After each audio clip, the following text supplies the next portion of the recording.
Bienvenidos de nuevo mis muy amados hermanos en Cristo, un abrazo grande para todos ustedes, esperando que se encuentren muy bien y bendecidos por el Señor. Clase número 14 de nuestro curso En búsqueda de la verdad, para acercarnos al conocimiento de la Iglesia y entender la palabra de Dios.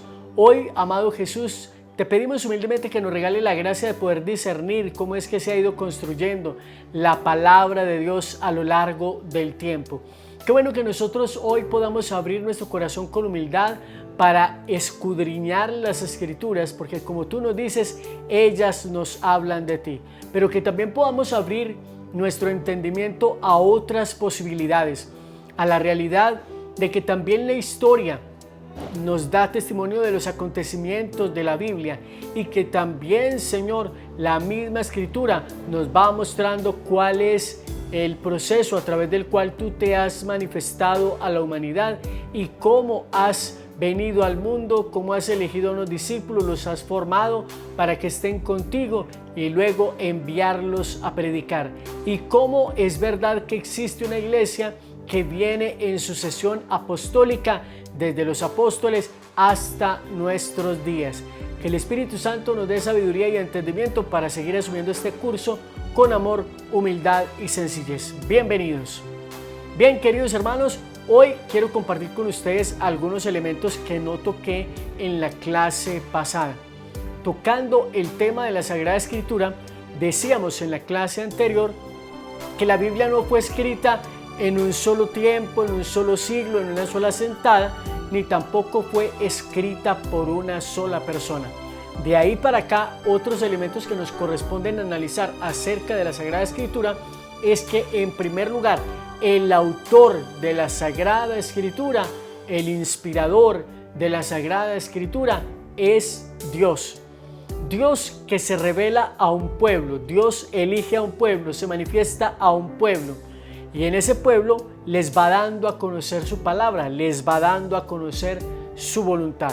Este pueblo pues sencillamente al inicio no tiene necesidad de escribir. ¿Por qué? Porque están teniendo una manifestación de Dios, pero resulta que con el tiempo Dios les dice: estas palabras que hoy te estoy dando se las vas a enseñar a tus hijos. ¿Cómo vamos a lograr entonces que se pueda transmitir esa palabra sin que se distorsione en el tiempo?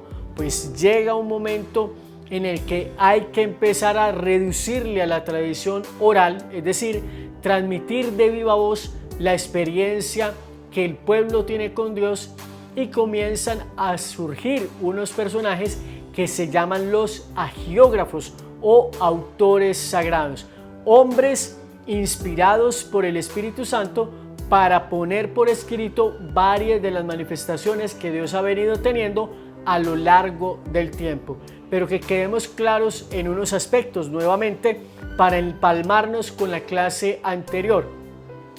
La Sagrada Escritura no fue escrita en nuestro lenguaje español latino, sobre todo para los que somos latinoamericanos. El lenguaje del pueblo de Israel en tiempos antiguos. Entonces simplemente aparecen el hebreo, el arameo, el griego como algunos de los elementos o lenguajes usados al momento de escribir ciertos libros. Entonces nosotros tendríamos que de alguna manera comprender por qué con el tiempo se ve la necesidad de reunir esos libros que se consideraban sagrados. Estamos hablando del Antiguo Testamento, y donde vienen a surgir varias versiones, entre ellas la Septuaginta o la versión de los 70. En este momento no recuerdo cuál es el nombre de la otra, pero se las voy a poner acá en la pantalla en edición. Hay entonces varias escuelas o tradiciones de las cuales se van recopilando algunos relatos y así se van conformando algunos escritos. Entonces repito, el Espíritu Santo es quien va inspirando a los agiógrafos para poner por escrito la revelación de Dios, y no es uno solo, son varios escritos. la versión que se utilizaba en la época de Jesús por los discípulos era la versión de los 70. ¿Cuál es el conflicto que hay en torno a una versión de la Biblia que conservan entre algunos cristianos no católicos y la versión católica que tiene más libros en el Antiguo Testamento? Pues simplemente el relato o la circunstancia que está allí generando como este conflicto entre ambas versiones es que se suponía que el lenguaje de la revelación era el hebreo o el arameo. Es importante que comprendamos, mis amados hermanos, que el pueblo de Israel fue sometido por varios pueblos, por varias naciones, por varios imperios, entre esos los asirios, los babilonios, los egipcios, entre otros, para nosotros darnos cuenta que algunos de esos judíos que fueron sometidos a destierros perdieron su lengua. Pero la pregunta que yo les hago a ustedes, mis amados hermanos, en este momento es: yo soy colombiano, yo creo en Dios, y si a mí me toca irme para otro pueblo, para cualquiera que sea del mundo, ¿tengo yo que perder mi fe? Aunque yo olvide el español, ¿tengo que perder mi fe? No. Y entonces Dios va a dejar de revelárseme porque Dios solamente habla hebreo o arameo, como si Dios tuviese limitaciones para expresarse y revelarse a sus hijos. Dios habla cualquier lenguaje que se le antoje hablar. Es por eso, mis amados hermanos, que el apóstol San Pablo en la segunda carta a Timoteo 3, 16, 17 nos dice que toda escritura es inspirada por Dios y es apta para enseñar y para redarguir. ¿A qué se refería Pablo en ese momento propio de la época? En la época de los discípulos, la versión de la Biblia que manejaban ellos del Antiguo Testamento, porque repito, no había Nuevo Testamento, era la versión de los 70 que contenía los libros declarados como deuterocanónicos o que algunos cristianos no católicos denominan apócrifos. Que hay una gran diferencia entre esos dos términos, lo decíamos en la clase pasada. Qué bueno que nosotros podamos comprender entonces que simplemente en algunos momentos de la historia se dan algunos conflictos porque algunos judíos radicales decían que no, que es que Dios no se podía manifestar en griego, y estos libros son escritos en griego, pero son inspirados por Dios. Eso es lo que reconoce esa iglesia primitiva. Usted lo puede leer en la historia, puede buscar en la historia para que se dé cuenta de que esto es cierto. Entonces ya sabemos que la Sagrada Escritura está conformada por Antiguo Testamento y Nuevo Testamento. En la época de los apóstoles, cuando Jesús es llevado o sube al cielo, en la época de los apóstoles, cuando Jesús asciende al cielo, ellos van a predicar, no a escribir. Y cuando se ven en necesidad de escribir es porque ellos han pasado por varios lugares, por varias comunidades, y les queda muy difícil regresar a esa comunidad simplemente para resolver un tema doctrinal o un asunto pastoral.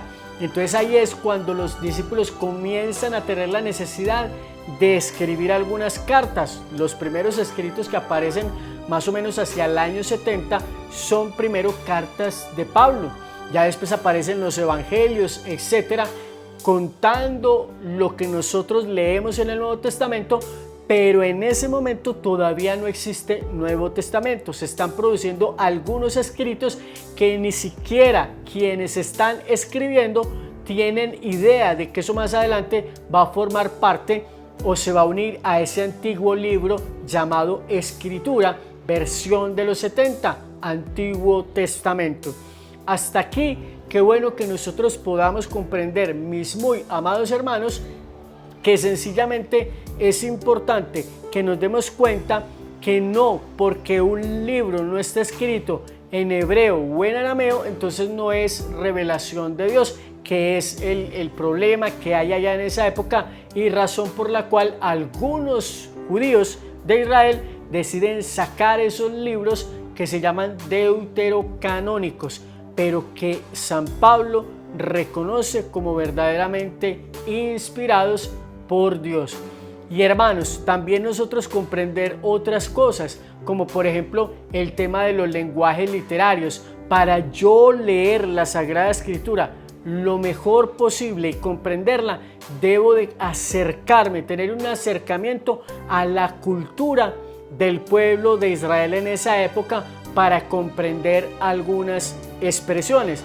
Voy a decir algo aquí que va a parecer tonto o gracioso para algunas personas, pero que no tiene ni lo uno ni lo otro y viene muy bien al contexto de lo que les estoy explicando. Vamos a decir que alguno de nosotros viaja al pasado, que se pudiera, a la época de San Pablo, de los discípulos, y que uno llegara allá, por ejemplo, cuando acá nosotros decimos, y el carro, ¿no? Me sacó la mano. O sea, la gente entiende que fue que el carro se le varó. Pero si uno va con ese criterio de esta época allá, y uno dice, no, es que el carro me sacó la mano. ¿Cómo así? ¿Qué es eso? Y es que los carros tienen manos. ¿Sí me voy a entender? Es muy importante, mis amados hermanos, para poder comprender algunas cosas de la Escritura y poder hacer una interpretación correcta, aprender a hacer lo que se llama exégesis y hermenéutica bíblica. No podemos pensar o pretender que vamos a encontrar palabras acordes con nuestro lenguaje, aunque se haya hecho alguna traducción de los textos. Es importante que sepamos que es muy propicio, si nos queda posible, ir a los textos originales para ver cuáles eran las expresiones y cuál es la correspondencia de esa expresión en nuestro contexto actual, porque el no tener en cuenta esos elementos hace que cometamos errores al momento de interpretar algunos pasajes de la Sagrada Escritura. Y como bien lo ha dicho el apóstol Pedro, algunos tuercen el sentido de las Escrituras incluso para su propia condenación. Entonces, qué bueno nosotros poder hacer una exégesis y una hermenéutica que nos acompañe en ese proceso para encontrar el verdadero sentido que tenían los autores al momento de escribir esas expresiones. Porque cuando se traduce un texto para tratar de hacerlo asequible, ustedes se podrán dar cuenta y podrán comprender que en todo esto, a través de la historia, a veces por alguna circunstancia se mete alguna mano negra tratando de torcer alguna frase o alguna palabra que cambia el sentido o el contexto, y eso hace que no se llegue a una buena interpretación, y por eso es que ahí vienen los enfrentamientos entre cristianos católicos, cristianos no católicos y otros grupos religiosos, porque es que mi Biblia dice esto, mi Biblia dice aquello. Entonces la forma de nosotros curarnos en salud es ir en lo posible a los textos originales. La mayoría de los libros de la Sagrada Escritura fueron escritos entre hebreo y arameo. Entonces allí el conflicto de que algunos judíos que fueron dispersados, que perdieron su lenguaje, aprendieron a hablar griego, ellos seguían creyendo en Dios. Entonces, ¿cómo no se va a manifestar Dios a esos judíos de la diáspora? Entonces, por eso es bueno tener en cuenta estos elementos para que al momento de acercarnos a la palabra de Dios lo hagamos de la manera más justa, de la manera más recta, y así podamos conciliar algunas diferencias que podamos tener. Quiero decirles algo antes de terminar esta clase, que es muy importante que lo tengan presente. Una de las misiones principales del Espíritu Santo es unir, nunca dividir. Usted no puede decir que está bajo la acción del Espíritu y que el Espíritu Santo está poniendo en su corazón algo y está poniendo algo en mi corazón contrario a lo que le está poniendo en el suyo. Eso no es lógico. Quien divide es el maligno. Por eso les estoy haciendo una invitación de todo corazón para que no nos quedemos solamente con la Sagrada Escritura, sino que vamos de la mano con el magisterio, con la tradición y también con la historia, para que verifiquemos algunos hechos históricos escritos por personas que eran historiadores, no cristianos ni tampoco católicos, que de alguna manera simplemente relataban lo que estaba pasando en ese contexto, en esa época, y que dan testimonio de la existencia de Jesús, de la existencia de los apóstoles, etcétera, etcétera.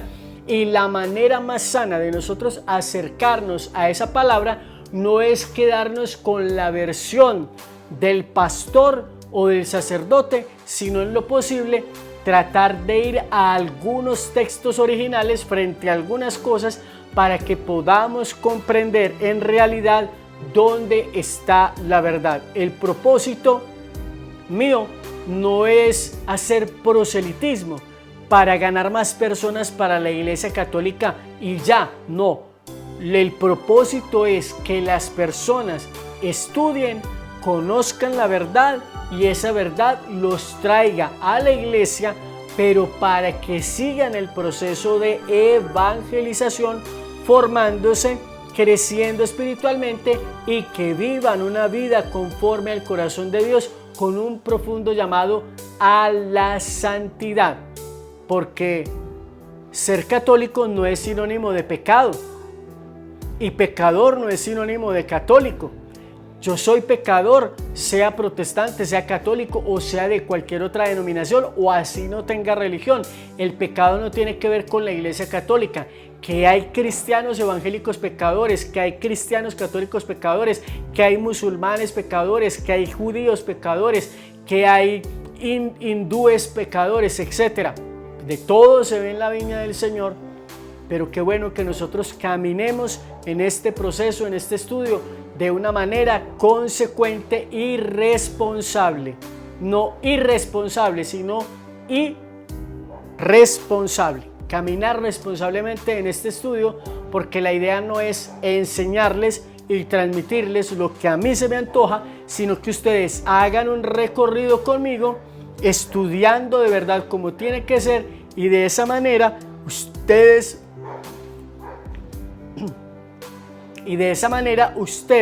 encuentren, si es así y la voluntad del Señor, su camino de regreso a la Iglesia Católica, y no que se contenten con ser católicos, sino que se comprometan, uno, a vivir una vida santa conforme al corazón de Dios, y segundo, a ayudar a que la misión de la Iglesia se siga dando en el tiempo, guardando las sanas enseñanzas de nuestro Señor Jesucristo, la sana doctrina, para enseñar e instruir a otros en la verdad.